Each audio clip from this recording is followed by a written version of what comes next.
Today, we will talk about how to propagate elephant ear plants. Let's have a look at the details. Elephant ears are lush jungle plants with large green leaves shaped like hearts. While elephant ears can't be propagated from cuttings like many plants, you can divide the tubers of a healthy parent plant. Do this in the fall. Then plant the tubers in containers or store them for the winter, and plant them outdoors in the spring. Either way, these hardy elephant ears will make a lovely addition to your home. The first step is dividing elephant ear tubers. Dig up your parent plant in the fall for the highest chance of success. Dividing the new tubers from the original growth in the fall puts less stress on the parent plant because it won't be actively growing, giving you a better chance of successfully separating the new tubers without harming the parent plant. Soak your tools with bleach to avoid transferring diseases. Place your pruning knife and shovel in the solution for 30 minutes, then rinse them with clean water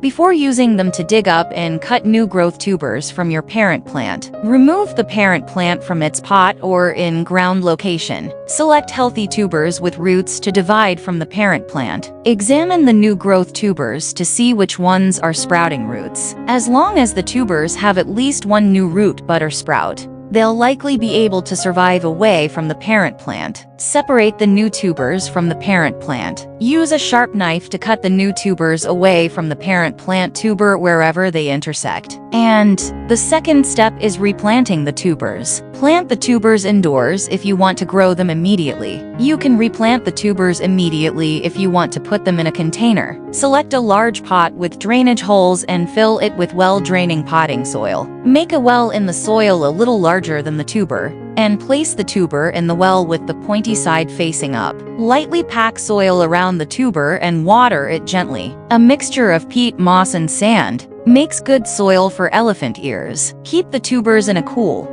dark place until spring, if you want to plant them outside. If you live in an area with cold winters, store your elephant ear tubers inside until spring. A basement is often a good choice, as long as it's not too humid. Select a planting location with full sun to partial shade. Elephant ear plants are jungle plants, so they do best in areas with plenty of sunlight. Plant the tubers outdoors once temperatures reach 40 degrees Fahrenheit, 4 degrees centigrade, and higher. Use a shovel to dig a hole for each tuber that's about 5 inches 13 centimeters deep. Place each tuber inside the hole with its pointy side up. Cover the tuber with soil, then water it thoroughly with the hose. Space the elephant ears 3-6 feet. 0.911.83 meters apart. Elephant ears are rather large plants, so each tuber needs plenty of space. Avoid planting them close together, or they'll fail to thrive. Keep the soil around your plants consistently moist. Water the soil around the base of the plant rather than the leaves. Thanks for watching this video. Please don't forget to like and subscribe to our channel if you like our videos.